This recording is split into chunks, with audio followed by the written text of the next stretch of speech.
ये आकाशवाणी जयपुर अजमेर है। अब आप रितिका गुप्ता से सवाई माधोपुर जिले की चिट्ठी सुनिए। इसके लेखक हैं सतीश वर्मा। मुख्यमंत्री भजनलाल शर्मा ने कल सवाई माधोपुर जिले के खंडार के बालेर में पंडित दीनदयाल उपाध्याय अंत्योदय संबल पखवाड़े के तहत लगाए गए शिविर का अवलोकन किया। इसके बाद उन्होंने जनसभा को संबोधित किया। उन्होंने कहा कि पखवाड़े का उद्देश्य अंतिम पंक्ति में खड़े व्यक्ति तक संबल पहुंचाना है। मुख्यमंत्री ने अपने संबोधन में सवाई माधोपुर के रणथंभौर राष्ट्रीय उद्यान, रणथंभौर किला और सवाई माधोपुर के अमरूदों का जिक्र किया। उन्होंने कहा कि सवाई माधोपुर जिला प्राकृतिक सुंदरता और ऐतिहासिक धरोहर के लिए विश्व भर में प्रसिद्ध है। इस दौरान मुख्यमंत्री ने बालेर करणपुर सड़क बनाए जाने की घोषणा की। इस पर 10 करोड़ रुपए खर्च किए जाएंगे। सवाई माधोपुर में पखवाड़े के तहत लगाए गए शिविर लोगों के लिए मददगार साबित हो रहे हैं। इनके माध्यम से पीने के पानी, स्वास्थ्य और राजस्व से जुड़े सालों से लंबित मामलों का आपसी सहमति से मौके पर ही निपटान किया जा रहा है।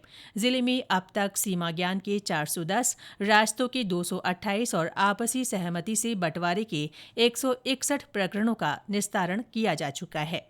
11वां अंतर्राष्ट्रीय योग दिवस उत्साह और उल्लास के साथ मनाया गया। इस अवसर पर जिले भर के विभिन्न शिक्षण संस्थानों, सामाजिक संस्थाओं और सरकारी तथा गैर सरकारी संगठनों की ओर से सामूहिक योगाभ्यास के कार्यक्रम आयोजित किए गए। बीते दिनों वंदे गंगा जल संरक्षण जन अभियान के तहत जल संरक्षण के विभिन्न कार्य किए गए। लोगों को इससे जोड़ने के लिए कई गतिविधियां आयोजित की गई। जल संरचनाओं का पूजन किया गया। इस मानसून में बारिश के पानी को सहेजने के उद्देश्य से जल स्रोतों की साफ सफाई और मरम्मत की गई। कई स्थानों पर पौधरोपण भी किया गया और जल संरक्षण की शपथ ली गई। जिले में मानसून पूरी तरह से रंग जमा चुका है। अब तक हुई बरसात से नदी नालों और बांधों में पानी की अच्छी आवक हुई है। वन क्षेत्र और प्राकृतिक स्थल भी हरे भरे नजर आ रहे हैं। बारिश से मौसम भी खुशनुमा हो गया है और प्राकृतिक तथा पिकनिक स्पॉट्स पर बड़ी संख्या में लोग पहुंच रहे हैं। मानसून के दौरान हर साल की तरह रणथंभौर राष्ट्रीय उद्यान को पर्यटकों के लिए बंद कर दिया गया है। 1 जुलाई से 1 अक्टूबर तक उद्यान क्षेत्र में पर्यटक भ्रमण नहीं कर सकेंगे। बीते माह रणथंभौर राष्ट्रीय उद्यान विभिन्न बाघ बाघिन और उनके शावकों के रणथंभौर दुर्ग में विचरण और मानवों पर हमले के चलते सुर्खियों में रहा। बीते दिनों एक बच्चे और रेंजर के बाद रणथंभौर दुर्ग में जैन मंदिर के सेवक पर बाघ द्वारा हमले और उसकी मौत के बाद स्थानीय ग्रामीणों का आक्रोश फिर से देखा गया। ग्रामीणों ने गणेश धाम स्थित शेरपुर नाका पर प्रदर्शन किया।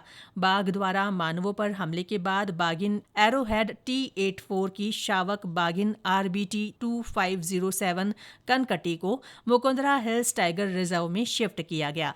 कनकटी के अलावा उसकी बहन बागिन RBT 2508 को 17 जून को बूंदी के रामगढ़ विषधारी टाइगर रिजर्व में शिफ्ट किया गया था, जबकि उसके भाई बाघ RBT 2509 को करौली जिले के कैलादेवी वन्यजीव अभयारण्य के एनक्लोजर में रखा गया है। इस बीच बागिन एरोहेड T84 की मृत्यु हो गई। इससे वन्यजीव प्रेमियों को आघात पहुंचा। ये मशहूर बागिन मछली की नातिन थी। विश्व पर्यावरण दिवस पर जिले भर में विभिन्न कार्यक्रम आयोजित किए गए। इनके माध्यम से पर्यावरण संरक्षण की अलख जगाई गई। सवाई माधोपुर में पर्यावरण संरक्षण और जागरूकता को लेकर खेल प्रतियोगिताएं भी रखी गई। इस दौरान सामूहिक पौधरोपण किया गया।